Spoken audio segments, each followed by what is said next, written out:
নমস্কার। আজকের রেসিপি তেল বেগুন মশলা। চলুন রান্নাটা দেখে নিই। আমি এখানে দুটো বেগুন নিয়েছি ফ্রেশ দেখে। বেগুনগুলোকে লম্বা লম্বা করে কেটে নিয়েছি। এবার ম্যারিনেট করার জন্য লবণ, হলুদ আর সর্ষের তেল আর দিচ্ছি সামান্য পরিমাণ চিনি। এই সব উপকরণ দিয়ে ভালো করে মাখিয়ে বেশ কিছুক্ষণ রেখে দেব।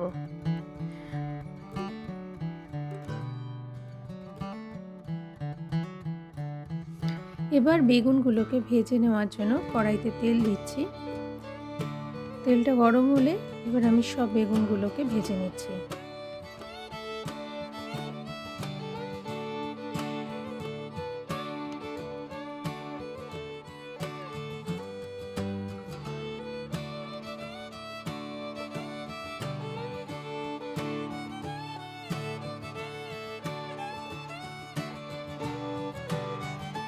বেগুনগুলো ভাজা হয়ে গেছে।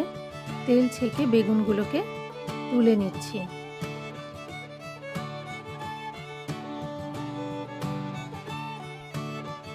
বেগুনগুলো সুন্দর ভাজা হয়েছে দেখুন।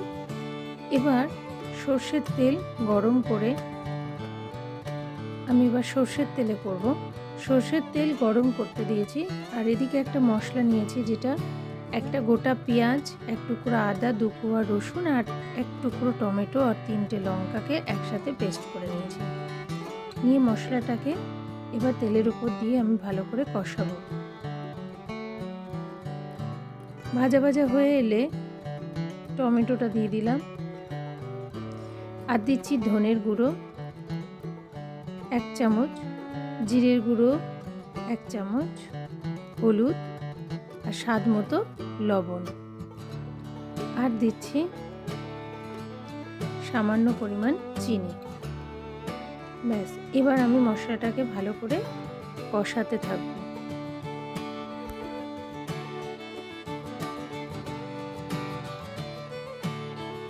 মশলাটা ভালো করে জলে সরে কষাতে থাকতে হবে। মশলা যত ভালো কষানো হবে, ভালো স্বাদ আসবে, তবে কিন্তু বেগুন মশলায় স্বাদটা আসবে। তাই মশলাটাকে ভালো করে কষিয়ে নিতে হবে। মশলা কুক হয়ে গেলে এবার আমি ভাজা বেগুনগুলোকে দিয়ে মশলার সঙ্গে ভালো করে নাড়াচাড়া করে নিচ্ছি।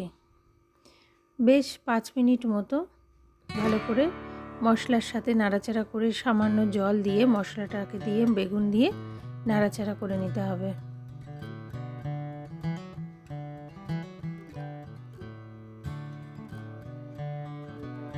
খুব অল্প সময় লাগে রান্নাটা করতে, কিন্তু খেতে খুব দুর্দান্ত লাগে। গরম ভাতের সাথে এই বেগুন মশলা জমে যায়। এবার আমি নামাবো, তার জন্য নামানোর আগে আমি গরম মশলা বেটে রেখেছিলাম। গরম মশলাটা দিয়ে আবার ভালো করে আমি মাখিয়ে নিচ্ছি। রান্নাটা আমার কমপ্লিট হয়ে গেছে, এবার নামিয়ে নেব। দেখুন বেগুন মশলা কত সুন্দর, দেখলেই যেন একটা লোভনীয় ব্যাপার চলে আসছে। আজকের রেসিপি আপনাদের কেমন লাগলো অবশ্যই আমাকে কমেন্টে জানাবেন, আর সাবস্ক্রাইব করে আমার পাশে থাকবেন। আজকের মতো নমস্কার।